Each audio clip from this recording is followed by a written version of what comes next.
Namaste, I'm Amol Bakshi, you know me right? I welcome you all on our channel Artharth We Mean Money, where we talk about finance. And today is the day where our Honorable Finance Minister has announced the annual budget.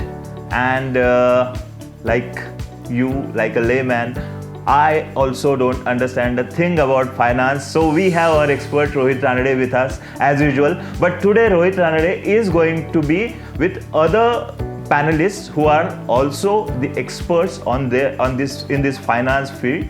So Rohit Ranade is going to moderate a session, a discussion with these experts on this budget of 2021.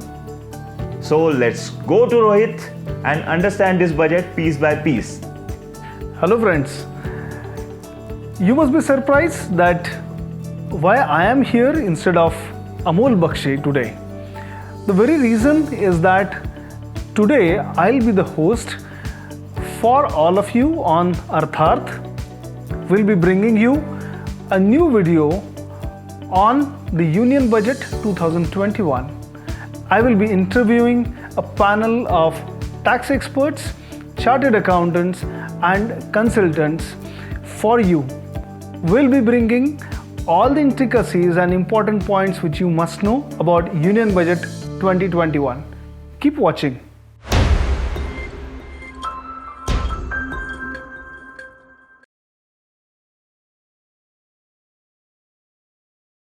Speaking of goodwill withdrawal and tax recognition, what about the withdrawal of partners' capital and its taxability? Yes, till date, capital or withdrawal of any amount by partner on retirement from the firm was not considered as income. Yeah. So one planning aspect there was revaluation of assets and increasing of capital, and that exiting partner used to take a higher amount than his actual this thing. Now amendment to the extent that revaluation component is there, that will not be allowed as a deduction. Now they have made it specifically taxable as a capital gain. That withdrawal, and as a cost deduction claim, that revalued part will not be allowed. So one tax planning loophole has been plugged. So they were superseded on the judgments which were there. Yes. Okay. So and similarly, even on slump sale of businesses, they have made few amendments. So I think now their capital gains taxation issue will come up in slump sale also. Okay. So we have to be careful about These two structures. Yeah, these two planning structures. Now there are certain other things which probably we have missed in our discussion, which I would like to just touch upon, and would like to request Narendra. There are some points like small company definitions, then OPC is there. Yes. So could you just tell us about what the changes which have been brought in with this budget? Yeah, first, small companies. Yeah. There are few changes in Company Act and OPC which regulations. Earlier, the small company definition was limited up to paid up capital of 50 lakhs and turnover of 2 crores. Right. That means the companies who are having maximum limit of these things can be treated as small companies. Now the limit has been increased to paid up capital of 2 crores. Okay. And turnover limit of 20 crores. Okay, so they have increased the ambit, so there will be number of more companies. Which can benefit be treated as small companies. Okay, So compliance burden on those companies would be reduced. Yes. At the same time, the government has also decided to bring out MC21 Okay. 3.0 version. Okay. It would help in e-assessment. Okay, so similarly on the lines of the income tax, they also want to bring the MC also parallel to that. Yeah. So Okay. in digitization, because of digitization, this would help in them to have e-assessment, e-compliance, e-scrutiny in case of companies. Similarly, there is one or two changes in OPC, one person company. Okay, that is right. One person company. Right. On the similar footings like proprietors, they have got regulatory proprietary like one person company. Correct. There they have increased, earlier there was a minimum capital limit of 10 lakhs. Now that is done away with. So you can start OPC with a capital of say 50,000, 1 lakh rupees also. Okay. This is one thing. Mhm. And one more thing they have done, that they have bought in NRIs, Okay. non-resident Indians, under one person company. How? Earlier it was necessary to have 180 days stay in India to form a one person company. Correct. Now that limit of 180 days have been reduced to 120 days. Okay. So now a person who is staying in India for 120 days can be resident of any other country. Okay. But he should be NRI, non-resident Indian of Indian origin. Then he can form one person company in India. Okay. I think there is a duality of purpose in this thing because under Income Tax Act also from 180 days it has been Correct. reduced to 120 120 days. days. Yes. So to match think- it. Yeah. Okay. So they both the Both the regulations at par. in sync. Yeah. To keep in sync. They have I would see this is as a FDI in SME sector sort of. Means foreign investment will come Yeah. into the small companies Yes, sort of. Correct. This is a This could be different, the different aspect another angle. altogether. Absolutely. Right. So when you have just opened up the topic for FDI, so there is one announcement of the FDI policy in the insurance sector, so which they have increased from I believe 49% to 74% straight away. So that is one again major change. Then there is one more thing which we all have seen is the vehicle scrapping policy. I believe, right? So they have brought in some so guidelines with respect to the vehicle scrapping. So that also I believe that will give a boom or that will give a boost to the automobile industry. Definitely. It reflected in the automobile stocks today. Yeah, that's true. And But there are small operators also, Right. vehicle operators. For them, it will be difficult to scrap their old vehicle and to go for new one. okay, but I think they have given or they are incentivizing for early scrapping of vehicle also. Yeah, but But as you are very rightly saying, there are small operators who are using the old cars, old vehicles. They are starting their business probably with the old cars. Exactly. For them, it would be definitely difficult to continue with this kind of businesses. There is again a disinvestment of two PSU banks Yes. and one general insurance General insurance company. So that also we may see a lot of changes in the coming future Really? probably. Names are not declared. Yeah, true. Rohit, at the beginning, what I said that they have not increased the taxation. Right. Probably the money required can be Generated. generated Yeah, absolutely. from this kind of things. They are also planning to for disinvestment in some other public sector undertakings. Right. On the same footings, they would like to generate the money from this disinvestment to invest in infrastructure, which would help to generate the funds in future. These Right. may not be giving that much generation of returns, but when they are investing in some infrastructure, that may give the additional income for the government to run. Right. And that's why they have not increased the taxation. On the lighter note, sale of Air India will not bring any capital, but at least it will plug in leakage of capital.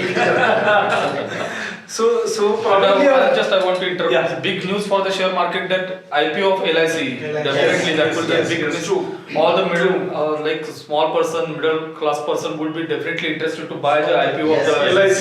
It's the main news for going the Nifty and Nifty and the Sensex. I think I heard a snippet of Deepak Parekh's interview on some channel where he said even 10% stake sale in LIC will bring in 10 lakh crore revenue for the Absolutely. government. It's a So big that giant. is going to cover a major revenue gap for government. So that's why there is no need of additional taxation. But only thing is it should happen, otherwise God knows. Yeah. So probably from our discussion, I would say that as Narendra has also said, every one of you is opining towards the fact that though there is not increase in the tax burden, because again this is a long-term budget, and we can definitely expect, even the market has also shown the response to this particular budget, and we can say that the industry, the profession, as well as the common man is expecting a lot of things from this budget. Probably, I would say that there are certain fine points which still need more deliberation, more discussions. And I'm sure that all the panelists today would be again available to me to discuss on those fine points. So wherever the fine prints are available to us. I think you missed out on customs. Yeah, true. Before really we conclude, we have to go ahead with the customs part, wherein the gold and silver has also been touched upon. So that is something which is related to the topic. True, true. Please, I'm really sorry for early conclusion. Deepak, I think. Only few points I have. Yeah. They have increased import duty on tunnel boring machines from 0 to 7.5%. Right. Really, this is the most baffling decision in this budget because the budget is towards infra projects. Correct. And right now in India, around 22 or 25 cities are Metro implementing projects. metro projects. True. So tunnel boring machines are integral part of those metro projects. Correct. So this is going to impact the costing of those metro projects. So this is the only baffling or intriguing part of Correct. It was duty quite structure. surprising. Yeah, duty In structure. fact. And they have increased customs duty on some vehicle components from 5% to 15%. Mm-hmm. So now all vehicle imports are at par components. Okay.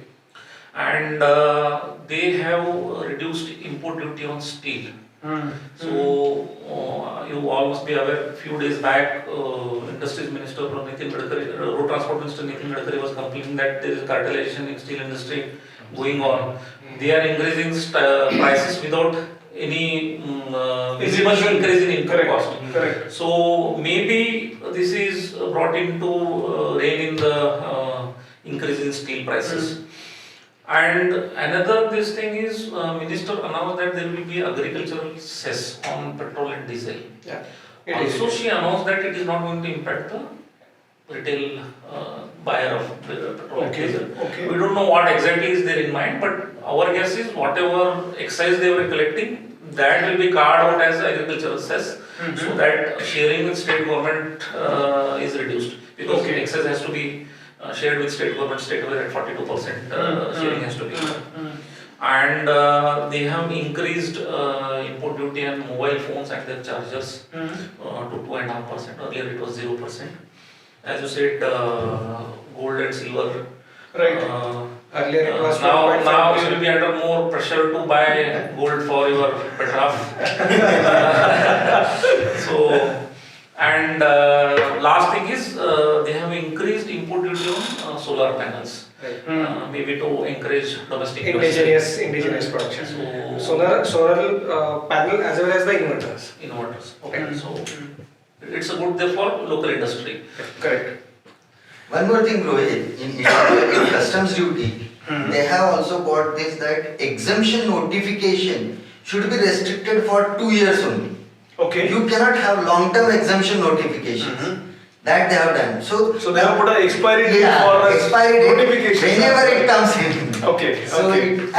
2 more things I would like to in income tax itself. Yes. In income tax, in startups, for startups. Correct. As I said, this budget is for development of infrastructure.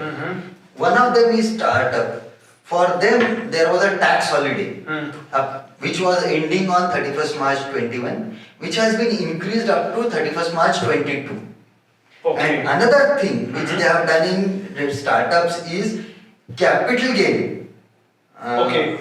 On disinvestment from the startups. Yeah, and that period also has been extended up to 31st March 22. Okay. No, under this startup and capital, there is another section. I think some GB something is there. Okay. Where capital gains arising from sale of property and invested in specified startups Yes. Would also be eligible for deduction. Yes. Deduction. Yes. That has been extended to 31st March 22. Okay. And other thing, one more, just we missed one thing. In case of NRI, we were discussing about OPC. Right. But I would like to add one thing that TDS on NRI, dividend paid to NRI, TDS on the same is rationalized with lower of DTA taxation. Okay. Double taxation avoidance agreement with that country when the lowest rate of that DTA. Okay. Again, it's a kind of rationalization. Rationalization effort. and foreign funding. Correct. Welcoming foreign funds. Correct. So I believe that our viewers will be definitely benefited out of the discussions we had, and I'm sure that the panel will be available again on request to discuss various other points which we will again cover up once the fine print comes. Before you conclude, Yeah. I just would like to add a few points. I would like to speak something in Marathi. Yeah, please. आपल्याला एक माहिती आहे की हे वार्षिक अंदाजपत्र कदाचित तुम्हाला आठवत असेल तर 20-25 वर्षापूर्वी ही वार्षिक अंदाजपत्र म्हणजे व्यापारी, अर्थतज्ञ, लेखापाल, त्यानंतर मार्केटिंग मधले लोक यांच्याकरता एक वार्षिक परीक्षा असायची वर्षातून एकदा. बरोबर आहे. की ज्याच्यामध्ये ही वार्षिक परीक्षा द्यायची आणि पुढे वर्षभर त्याच्यावरनं चर्चा चालायची, त्याच्यावरनं सगळं काम चालायचं. मध्येच कोणाला तरी वाटलं की हे मुलं वार्षिक परीक्षा देऊनच पास होऊन जातात म्हणून त्यांनी काय केलं, याला 6 महिने परीक्षा पण आणली. म्हणजे काय तर सप्टेंबर आणि ऑक्टोबर मध्ये अमेंडमेंट ऍक्ट आणायला सुरुवात केली. म्हणजे वर्षातून दोनदा परीक्षा द्यायची आणि त्याच्यावर तुमचं पुढचं गणित चालू. आज काय झालंय की आम्ही सकाळी ऑफिसमध्ये गेलो, कॉम्प्युटर चालू केला, ईमेल उघडला की एक प्रश्नपत्रिका पडलेली असते. म्हणजे काय तर काल रात्री जे काही नवीन सर्क्युलर आणि नोटिफिकेशन आलेले त्याच्यावर तुम्हाला अभ्यास करायला पाहिजे. अशा पद्धतीने आज ही वार्षिक परीक्षा तेवढी इम्पॉर्टंट राहिलेली नाही. त्यामुळे रोज परीक्षा आहे आणि त्यामुळे you have to be on your toes. तुम्हाला रोज तयारी करायला लागते. आणि आज त्यामुळे काय झालं की या वार्षिक परीक्षेचं जे महत्व आहे ना ते कमी होत गेले. त्यामुळे आजकाल वार्षिक अंदाजपत्रकावर काही लोक बघत सुद्धा नाही, कारण रोज परीक्षा आहे. आणि दुसरं असं की आज मी वार्षिक परीक्षेचा अभ्यास केला, उद्या कदाचित पेपर बदललेला असेल. खरी गोष्ट आहे. असं विचार येऊन प्रत्येक जण आजकाल म्हणजे वार्षिक परीक्षेवर जास्त अवलंबून राहत नाही, स्ट्रेस घेत नाही. पण याचा एक परिणाम असा झाला, याच्यातला एक चांगला परिणाम पण आहे की पूर्वीच्या काळी मला आठवतंय वार्षिक अंदाजपत्रकाच्या महिनाभर आधी बाजारात वस्तू गायब व्हायच्या, साठेबाजी वाढली होती. त्यामुळे मिळत नव्हत्या ते महिनाभर तुम्हाला विचारलं ना बजेट आहे त्यामुळे ह्या गोष्टी नाहीयेत. आज काय झालंय की आज सुद्धा सकाळी सुद्धा तुम्हाला काय सगळ्या गोष्टी मिळाल्या असतात. बरोबर. म्हणजे ही जरी ते रोज बदल होत असले तरी त्या लोकांना त्याच्यामुळे काय वाटायला लागलं की आज वार्षिक अंदाजपत्रकाचा तुमचा इम्पॉर्टन्स कमी होत गेलाय. तुम्ही साठेबाजी किती वेळा करणार. त्यामुळे त्याचा हा फायदा झालाय. पण त्याचा तोटाही असा आहे की आमच्या सारख्यांना लॉंग टर्म प्लॅनिंग करता येत नाही. करेक्ट. पण एक गोष्ट चांगली आहे, ह्या वार्षिक अंदाजपत्रकात त्यांनी लॉंग टर्म विचार केलेला आहे. करेक्ट. त्यामुळे मला परत असं वाटायला लागलंय की कुठेतरी गव्हर्नमेंट हे पुढच्या 4-5 वर्षाचा विचार करते. त्यामुळे आम्हाला पुढच्या वर्षाकरता प्लॅनिंग करता येऊ शकतं व्यापारी, सगळ्या लेखापाल किंवा अर्थतज्ञ या लोकांना. हीच एक चांगली जमेची गोष्ट आहे याच्यातून. Is there anything for people who are in Goa? Basically, because there are some different provisions which are applicable for those who are residents of those provinces which were earlier Portuguese. Correct. So, is there anything for? Goa ज्याच्याकरता प्रसिद्ध आहे त्याच्यात काही बदल बोलायचा आहे का? अच्छा. नाही, त्याच्याबद्दल म्हणजे एक जस्ट पासिंग हे वाचलं, अल्कोहोलवर काहीतरी एक्साईज वाढतो. तसं काय नाहीये. बेसिकली पोर्तुगीज जिथे रूल केला तिथं पोर्तुगीज सिव्हिल कोड अजून ऍप्लिकेबल आहे. Correct. गोवा, दमण, दीव, दादरा आणि नगर हवेली. तर पोर्तुगीज सिव्हिल कोडच्या जे प्रोव्हिजन आहे, बेनिफिशियल प्रोव्हिजन आहे, तर हजबंड आणि वाईफचं इन्कम क्लब होतं आणि दोघांना हाफ शेअर जातात except salary. Correct. All other income. Correct. तर आत्ताच्या प्रोव्हिजन्स मध्ये कसं होतं की एखादा पार्टनर, एक स्पाउस मेंबर जर तो पार्टनर आहे तर त्याची ड्यू डेट 31 ऑक्टोबर असायची. करेक्ट. आणि त्यांचा स्पाउस जो आहे त्यांची समजा 31 जुलै आहे कारण पार्टनरचा इन्कम कधी फायनलाइज होतो जेव्हा पार्टनरशिपचा होतो बरोबर आहे. त्यावेळेला इंटरेस्ट सॅलरी शेअर वगैरे बरोबर आहे. पण ह्यांचं ड्यू डेट आधीच गेल्यामुळे हे क्लबिंग करून डिवाइड करणं जरा कठीण जात होतं. That's why they have brought this due date of spouse Okay. In line with the partners. Okay. So again, it's a rationalization kind of thing. Rationalization, yeah. So we have really talked about the rationalization part in this budget number of times. Yes. I believe we have already discussed a lot, and still a lot of things are remaining. But again, we have to take a break today. So on behalf of Artharth, on behalf of Amol Bakshi from Artharth again, I would like to thank all of you for being here and explaining the provisions of the budget so early. In detail, not only from the top end point of view, but also in detail. So I'm really thankful to all of you for spending time and coming all the way to our studio and giving us the brief about the finance budget. Thank you very much. Thank you. Thank you. We are also thankful to you for inviting us. Thank you. Thank you.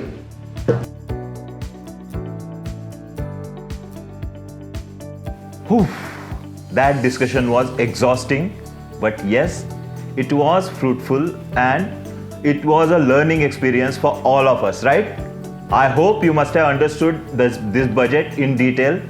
So just go back to this video if you haven't understood.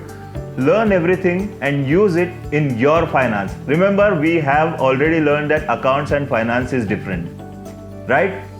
So we'll keep on coming on this channel. If you like this video, please hit the like button. Please share our video and subscribe to our channel, because henceforth in this year we are going to come up with many more such topics which are important in our daily life, in our finances, in our accounts, from the layman's perspective. Signing off, Amol Bakshi on Artharth We Mean Money.